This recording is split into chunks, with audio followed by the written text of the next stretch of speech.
Well, it's been about 2 Sundays since we looked at Revelation, so I want to just recap where we were, and then we're going to continue in chapter 13. Just to refresh your memories a little bit, chapters 12, 13, 14, and the first 4 verses of chapter 15 are a separate section of the book of Revelation. They begin in chapter 12 with the vision of the woman and the dragon. We looked at that a few weeks ago. And we saw how Satan was thrown down to earth and so on, and how the vision points to the fact that the church's existence in this world, from the beginning, all the way back in Genesis until Christ comes again, but specifically for the purposes of the book of Revelation, the church age between the first coming of Jesus and his return in glory. The church's existence in the world in that time is not just a peaceful, happy, comfortable existence. The church's existence in the world is what the medieval church called the church militant. The church not yet triumphant, but militant. And we've seen that all sorts of different things can conspire to make life tough for Christians in the world. I think we are possibly exiting a unique period of history where to be a Christian was to be fairly comfortable and accepted and no particular costs involved. And I think that given the cultural changes that are occurring in our nation and in our Western civilization, those days may be passing away. There might be a cost involved in being a Christian in coming months and years. To the extent that Christians have discovered that there is a price to pay for being a Christian, the book of Revelation becomes very, very pertinent. But for Christians living in times when life is good, there's no particular cost involved in professing faith in Jesus Christ, because everybody kind of calls themselves a Christian and it's sort of just in the air out there, then the book of Revelation becomes less immediately relevant. And so then you can have the luxury of going into all sorts of off-the-wall interpretations of the book and all of that. So we saw in chapter 12 that the history of the church is to be seen in this section of Revelation as this conflict between the dragon and the woman being God's elect, God's people in every age. And this continues until the end. And then we saw that in chapter 13, the first of a couple of instruments of the dragon's war against the woman appear on the scene. And we saw in chapter 13, verse 1, or at the last verse of chapter 12, the dragon became furious with the woman and went off to make war on the rest of her offspring, on those who keep the commandments of God and hold to the testimony of Jesus. And he stood on the sand of the sea.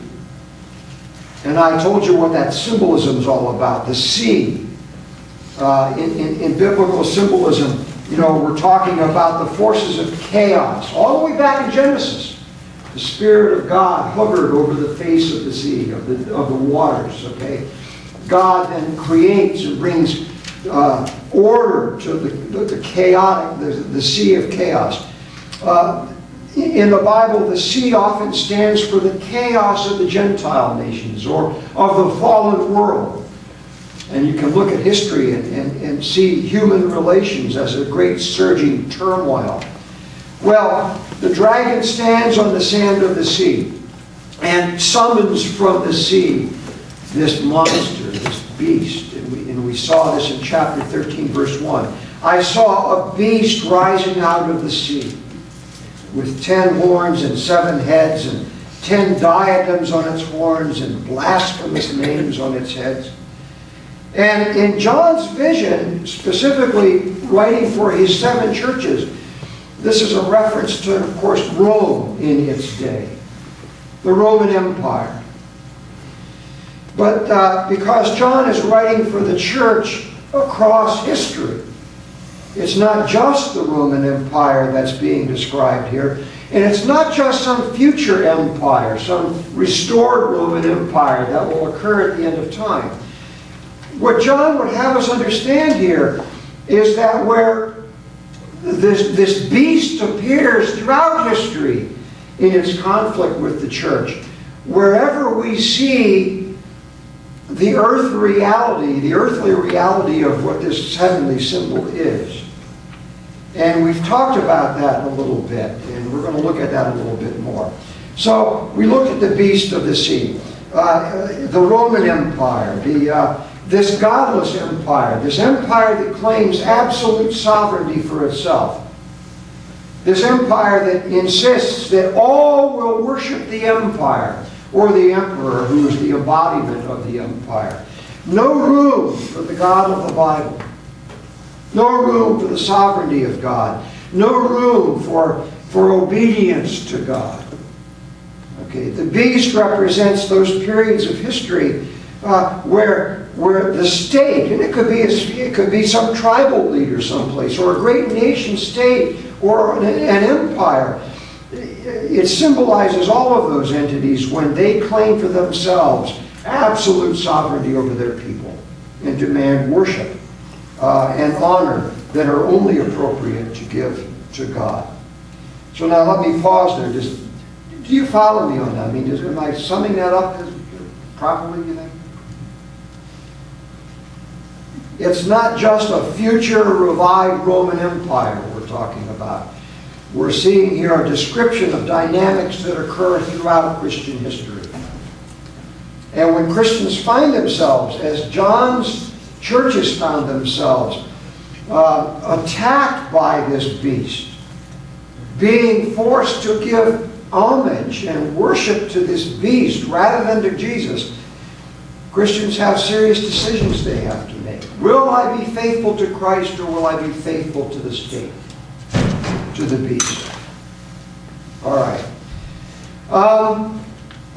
He describes the beast in verse 2 like a leopard. It had feet like a bear. Its mouth was like a lion. These are the beasts referenced back in Daniel 7. But they're combined into this one beast. And so John is having us understand that the different empires that Daniel described in his visions back in Daniel 7 are all caught up in this one empire, this Rome. It's the epitome of all these empires that have come before it. And we've seen that in history, haven't we? Each empire that comes along, claiming for itself power and authority, seems to be a little bit bigger, covers a little bit more of the world, is a little bit more oppressive than the empires that went before it. So in a real way, every successive world empire builds upon and incorporates within itself all the empires of the past. You know, the British Empire was the empire upon which the sun never set. There was a time, up to about, 1948, when it was literally a worldwide empire. And then it had its time in the sun, and it disappeared. Well, now there's another worldwide empire, our own. It's a military empire where we exert our national sovereignty over all the nations of the world. Well, most of the nations of the world. And you can truly say that there's not a place on earth today where the sun doesn't set on the United States flag. Okay? Each empire encompasses within itself and supersedes all the empires of the world that have gone before it. All right? So that's about that. The beast from the sea. Talked about the head that it seemed to have a mortal wound and all that. You can look at these different heads as being different emperors of Rome. There are problems with that kind of interpretation. It all depends on who you account as the emperors being symbolized here.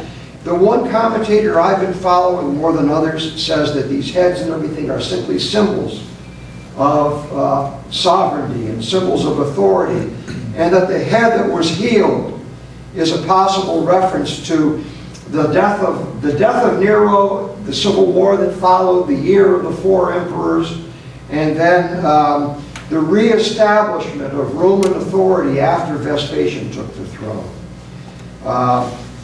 when Nero died and the empire was thrown into turmoil during that year's civil war, Christians may have felt that the beast was in its death throes. And then when Vespasian came along and reestablished order, they may have felt that the beast has risen from the dead in some way. And that might be what's going on there. But I wouldn't push it much beyond that. The larger image is what we need to be interested in here, the beast and what it symbolizes. Chapter 13, again, verse 4. They worship the dragon, the ungodly people of the world, those who are outside of the elect. They worship the dragon, for he had given his authority to the beast, and they worship the beast, saying, "Who is like the beast, and who can fight against it?" The average Roman citizen was as patriotic as the average American, or the average Brit, or the average German or Russian in various other times of history. But the spiritual reality of their patriotism was that they're not just worshiping this nation state, they're worshiping the dragon that empowers the nation state. They're worshiping the dragon that has given its authority to the nation state, to hold itself up as sovereign and to persecute God's people. Okay? I made the comment a couple weeks ago that this worship of the dragon that John talks about probably was not conscious devil worship. The citizens of the empire just thought they were being good citizens. When they went to make their sacrifices as required to Caesar at one of the emperor temples that were throughout the empire, they probably just thought they were doing something innocuous, like the Pledge of Allegiance or something like that. They had no thought that by offering a libation to Caesar and saying Caesar is God, that they were in effect bowing before the dragon. But the book of Revelation is revealing the spiritual reality of that.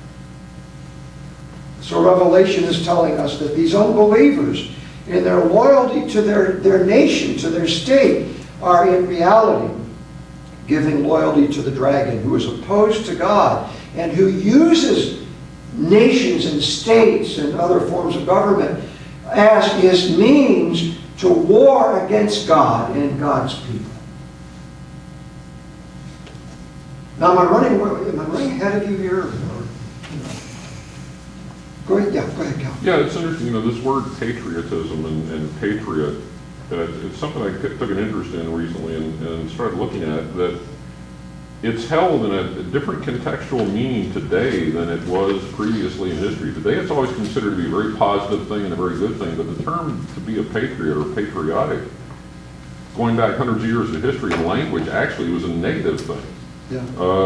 And if you look at the derivation of the word patriot to the Father, and you go back to the exchange Christ had with the Pharisees about saying they're the sons, the children of Abraham, and this whole negative connotation where Christ brings up, that God could raise up heirs to Abraham out of these stones. Yes.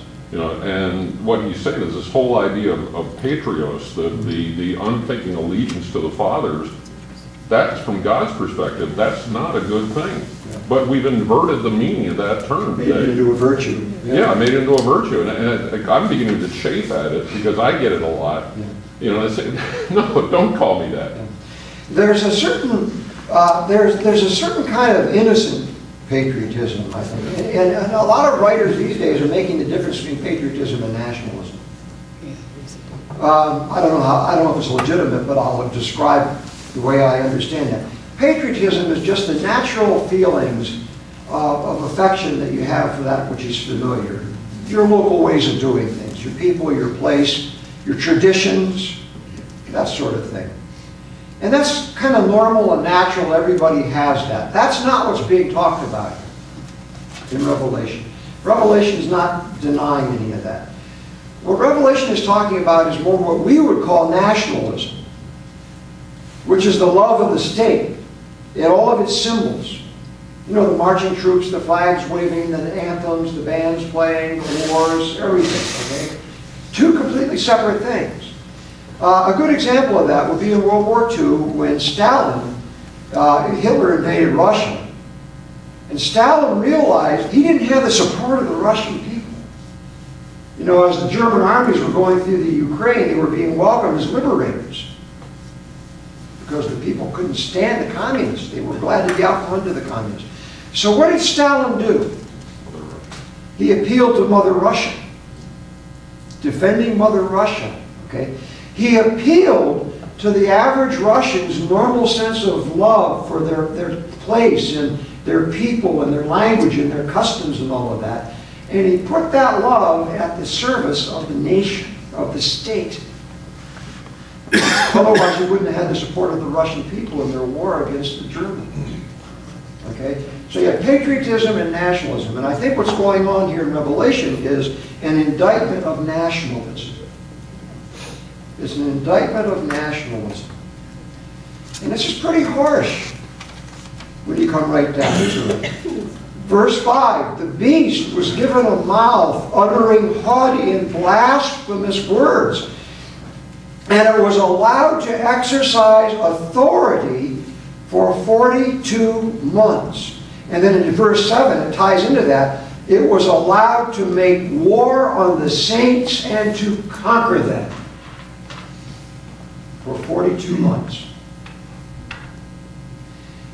Let that sink in a minute.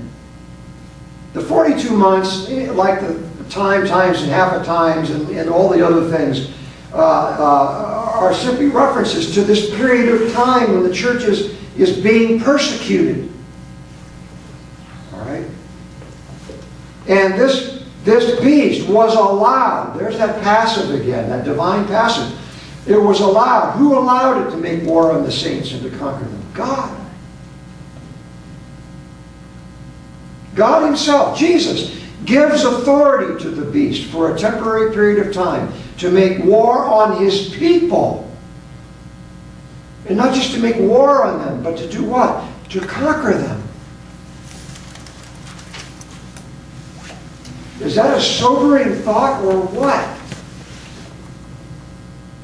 Look at all the Christians who have died in the 20th century, faithful to Jesus up to the moment of death, killed by their own governments. And God allowed that to happen. God allowed that to happen. Think of the heartbreak involved in a Christian family in some country that has to have its children taken away and placed in a government orphanage because they refuse to repudiate belief in Jesus Christ. Am I exaggerating? This has happened in our lifetimes. And yet, God allowed it to happen. Now, why should we be surprised? Because didn't God allow his own Son to be put to death at the hands of sinful men and women? And as Jesus told us, a servant's not greater than his master. If they treated me this way, how do you think they're going to treat you?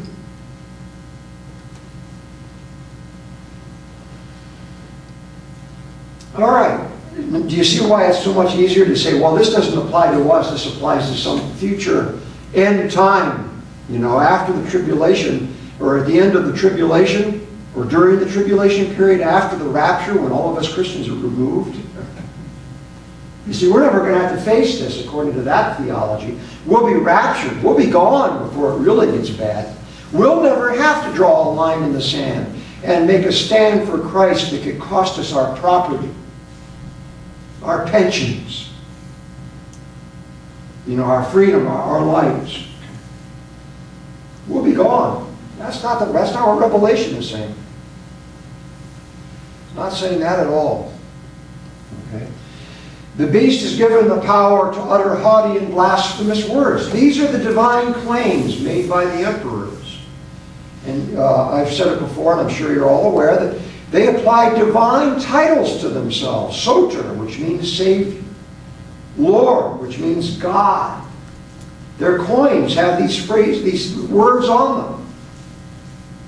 And so Revelation is saying, here you Christians, you're living in a world where the people that have power deny the existence of the true God and demand of you the worship and honor that you give to God, or else.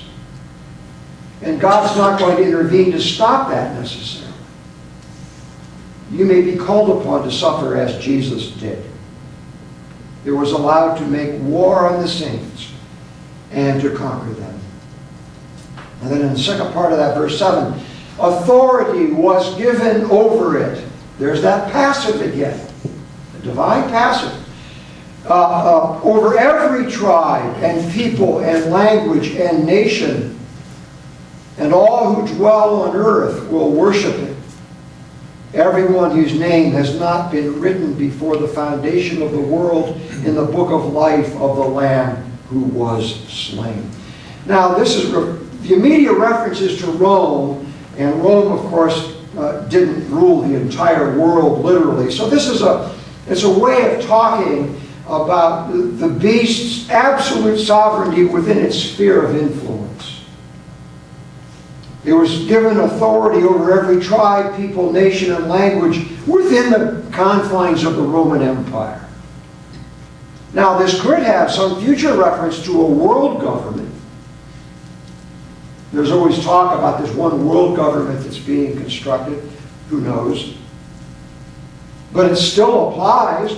Okay? It was given authority over everybody within its realm of sovereignty, its sphere of sovereignty, whose name was not written in the book of life. And those whose names are not written in the book of life will worship and give it the honor and the glory and the worship that it demands. Okay. All right. Only true Christians will refuse to worship the beast. Everyone whose name has been written before the foundation in the world, in the book of the life of the Lamb who was slain. And then this section comes to a close by describing the cost of refusing to worship the beast. Verse 9, if anyone has an ear, let him hear. You see that phrase periodically in Jesus' comments. And what it means is listen up.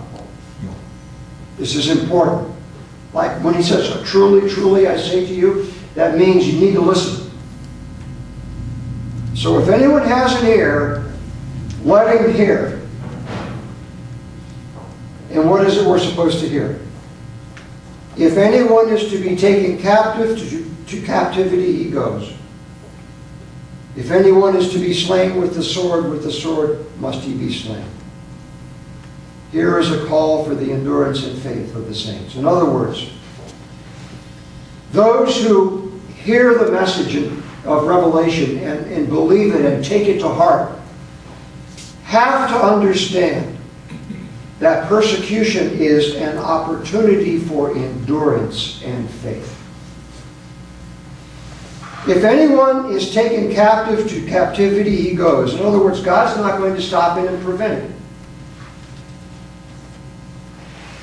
If it's within God's will and purpose that you stand fast for Jesus Christ and you wind up going into prison because of that, then that's his purpose. If you go to captivity you go. He will not prevent that. If anyone who is to be slain with the sword he must be slain. It's a reference to martyrdom. God will not prevent it.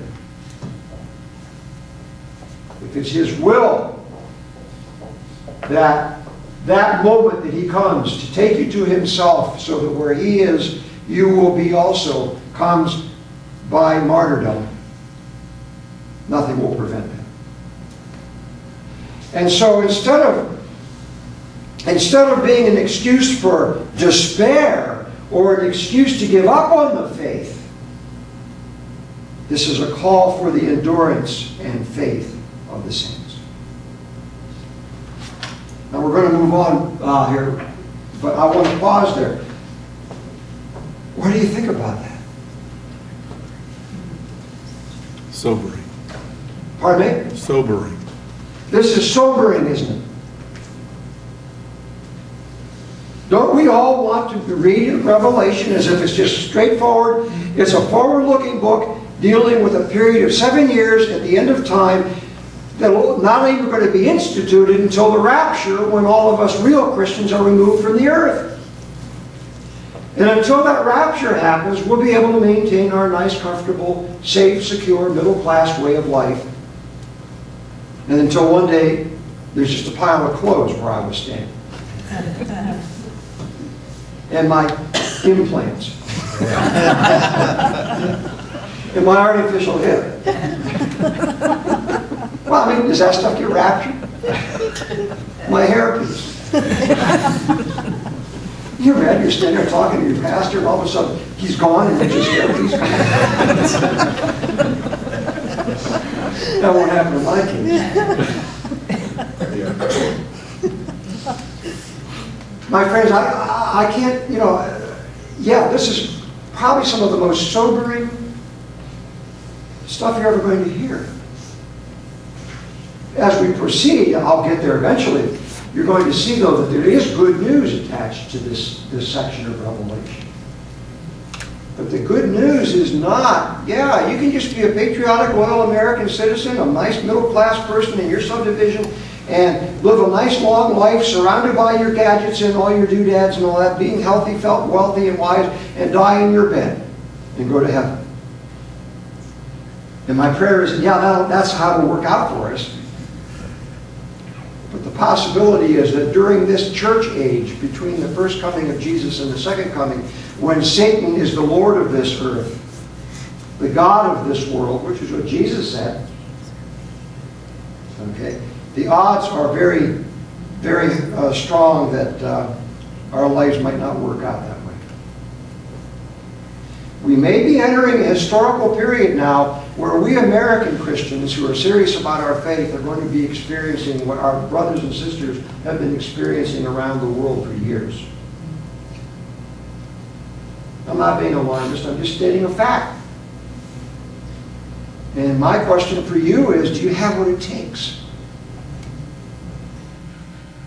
This is why we pray in the Lord's Prayer, and Jesus taught us to pray, lead us not into temptation, but deliver us from evil. You know what that means?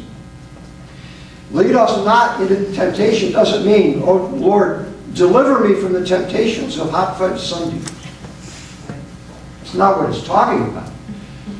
It's saying, do not lead me into the temptation where my faith is at stake and I may have to make a decision to remain faithful to Jesus or to apostatize from the faith. Don't lead me into that situation. Why do we pray not to be led into that kind of temptation? Because we might fail.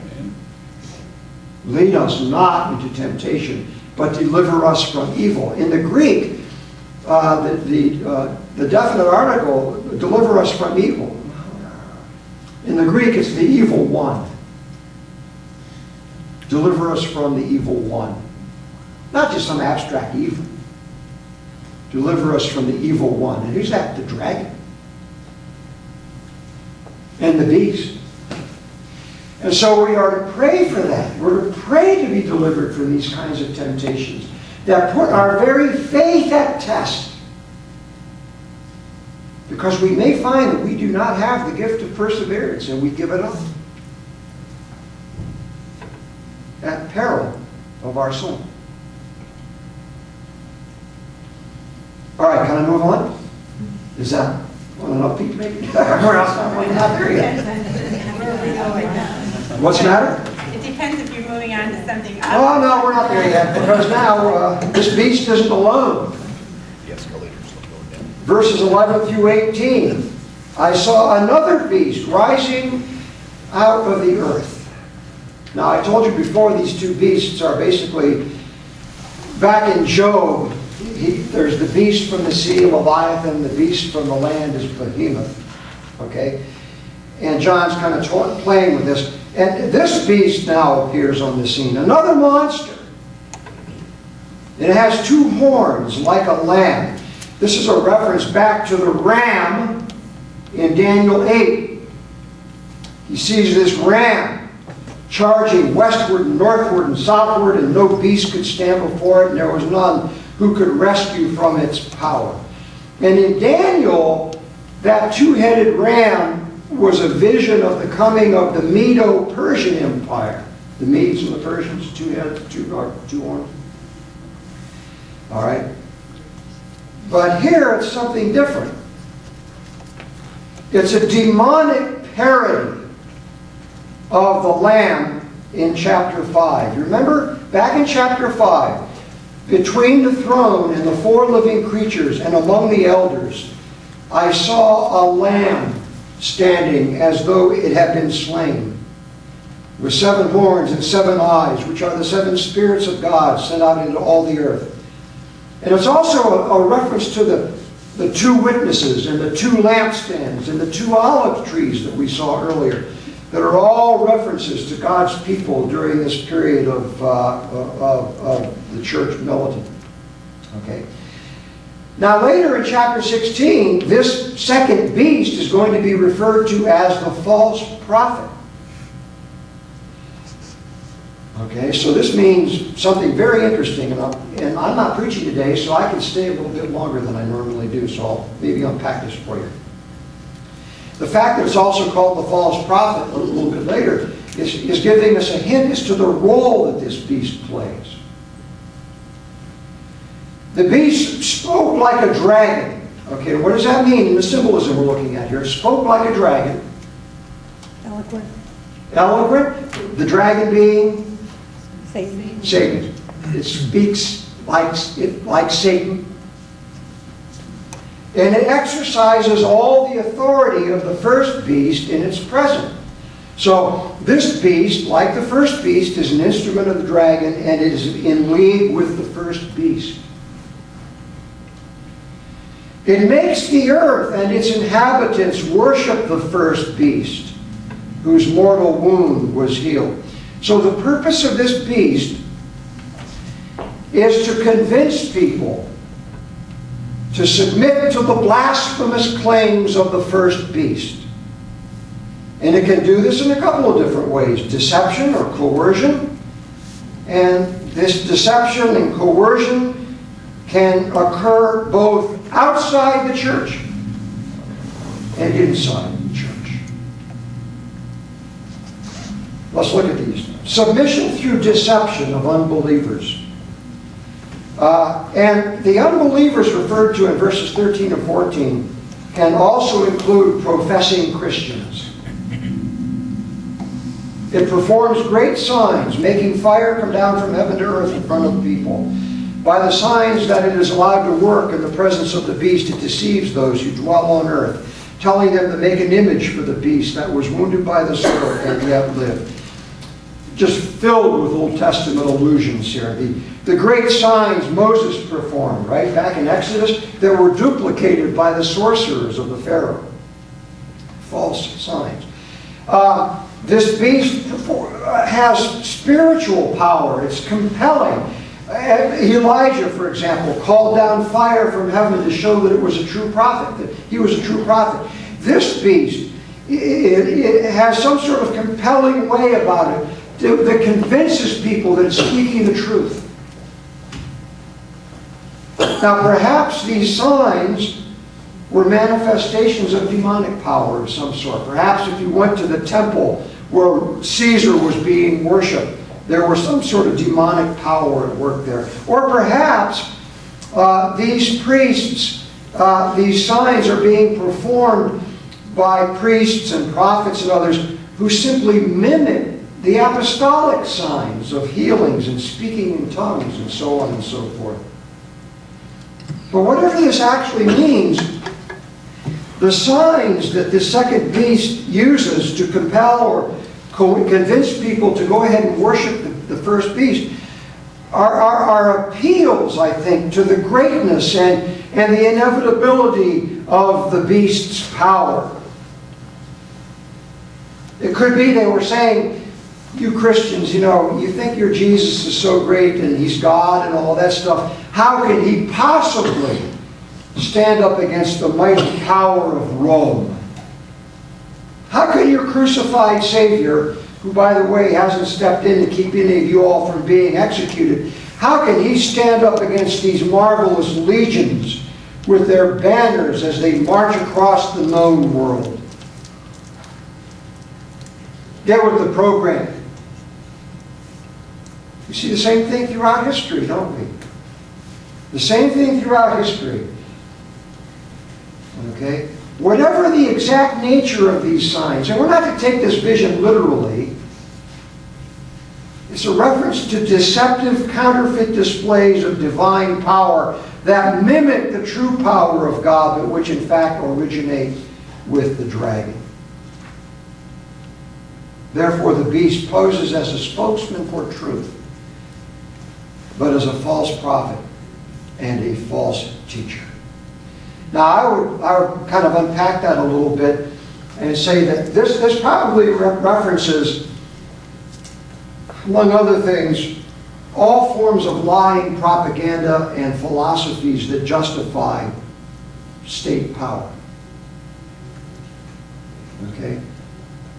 Propaganda, philosophy, and so on that give reinforcement to state power, including religious arguments. Including religious arguments. And this is where it really starts to get scary. You think it wasn't scary up to now.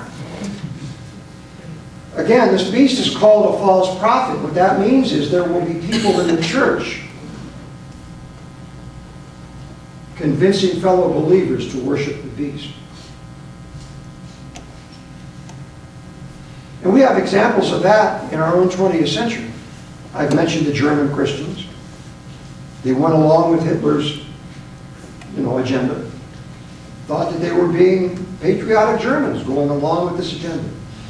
When the communists took over in the Soviet Union, they were atheists by doctrine, but they did allow the Russian Orthodox Church to continue existing, although who appointed the bishops and the patriarchs? KGB. Right? It was a state church, basically. You wouldn't get appointed as a bishop unless you towed the line. And in China today, the Christian church is supposedly booming in China, but it's house churches that are illegal, that are routinely persecuted. The pastors are routinely imprisoned and put to death, even today, by our great trading partner, China, and our great creditor, China. Okay? But there is an official church in China. There is an official church in China, but the official church in China exists with the approval of the state and according to the rules that the state has laid down. But albeit more subtle, bring it home. The same is happening to us. We don't have a state church. Not a state church, but we have religious organizations that are, and I'm struck by something you said earlier, if we continue with the construct of the dragon and the powers to which it ascribes itself and how it works, even though we don't have a dictator or we don't have, per se, or we don't have, a Caesar, I mean, we still worship government. Yeah. And more in current day, governments are saying we speak with the voice of the people. Yeah. The people have spoken, and we were operating that way. And we're even Christians are in certain circles are supporting things which are not biblical in context. So, I mean, it's easy for us to say, look at the Germans, look at the Russians, and not look at ourselves. Well, I don't want to go there. Exactly, you don't want to go there, but that's where we are. Well, I don't want to go there specifically because we are so politicized that people are going to think that I'm beating an ideological drum of some sort, and I'm not. I wish I could make people understand that. I'm not. Okay? But yes, you're right. We have to look at ourselves. We have to look at ourselves. We have to look at ourselves. And there are plenty of voices out there that say, just go along. Don't worry about it. God will understand. Okay, if enticement doesn't work, then coercion, of course, always is a possibility. Verse 15, this beast was allowed to give breath to the image of the beast, so that the image of the beast might speak and cause those who would not worship the image of the beast to be slain. So this beast authorizes and gives legitimacy to the claims of the first beast to put to death anybody that doesn't go with the program. Okay? And one of the Old Testament references back is Daniel 3. When you hear the sound of the horn, the pipe, the lyre, the trigon, the harp, the bagpipe, and every kind of music, you are to fall down and worship the golden image that King Nebuchadnezzar has set up. Whoever does not fall down and worship shall immediately be cast into a burning fiery furnace. Okay. Now, in addition, as part of this coercion, the beast wages economic warfare against opponents of Rome and against Christians. Verse 16, it caused all, small and great, rich and poor, free and slave, to be marked on the right hand or the forehand so that no one can buy or sell unless he has the mark, the name of the beast, the number of its name. And then it talks about the mark of the beast, 666. Okay. I don't think this is a reference to credit cards or implantable chips and things like that. Okay. The mark on the right hand or the forehead is a reference back to the branding of slaves. The mark on the hand or the forehead of a slave indicated the slave belongs to somebody.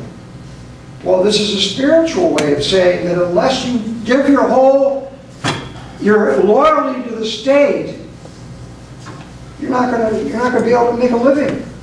It could refer to the permitting processes. It could refer to all sorts of different things. Those who submit to the totalitarian demands of the beasts have made themselves its slaves. No one can buy or sell unless he has the mark. Well, back in Revelation 2, the church in Smyrna, Jesus says, I know your tribulations and your poverty, but you are rich.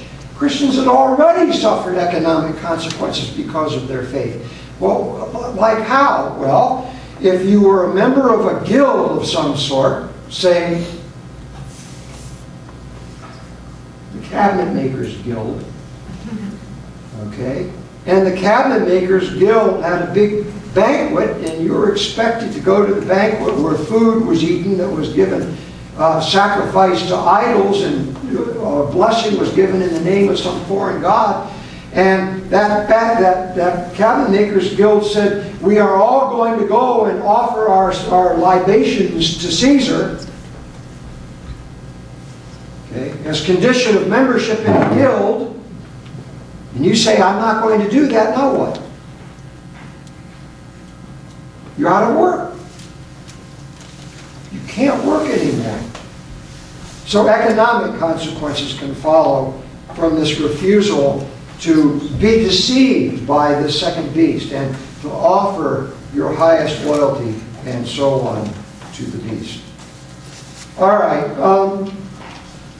The mark is also a satanic parody of the seal. God's people are sealed. We saw that back in chapter 7. This is a satanic parody of that seal. The seal I told you about is the presence of the Holy Spirit. Every true Christian has the Holy Spirit. Well, this seal is a demonic parody of that. Okay? All right. And then I want to mention, I'm a little disoriented here, but that's all right. There are 3 earthly corollaries of this second beast, just to sum that up. The emperor cult, that's in John's day. The specific reference would be the emperor cult. That the emperor cult was a demonic-inspired religion that provided justification for the emperor's blasphemous claims to absolute sovereignty. Another corollary of this second beast could be the religious or philosophical or ideological rationalizations of totalitarian claims. Okay? When you hear propaganda justifying totalitarianism, you're hearing this beast speak. And then the third earthly corollary of the second beast would be false prophets within the church who would convince Christians to go along with the blasphemous pretensions of this king. And this last one is the most insidious and most dangerous, I think. Members of the clergy, theologians, teachers, trusted, beloved by their congregations, who themselves have conceded all authority and power to the state. Jesus talked about this. He talked about false prophets who come to you in sheep's clothing, but inwardly are ravenous wolves. In another place he said, see that no one leads you astray. Many will come in my name, saying, I am the Christ. They will lead many astray. Many false prophets will rise and lead many astray. False Christs and false prophets will arise and perform great signs and wonders so as to lead astray, if possible, even the elect. See, I have told you beforehand, he says. Some of these great signs and wonders might be this incredible mega-church movement, where a bunch of people get together and pledge $15 million to build a huge campus, and they get 30,000 people every Sunday listening to that stuff. And then the pastor writes books and is on TV and gets audiences at the White House. How many of us pastors would turn down a lunch invitation to the White House? How many of us would turn down an invitation during some scandal to become known as the president's spiritual counselor? I would have any problem. I'm too close to the end of my career now. I don't care about this. Okay. But there are ministers that would sell their souls to do that. Am I exaggerating? No. No. And then, of course, Paul in Acts 20 says, I know that after my departure, fierce wolves will come in among you, not sparing the flock.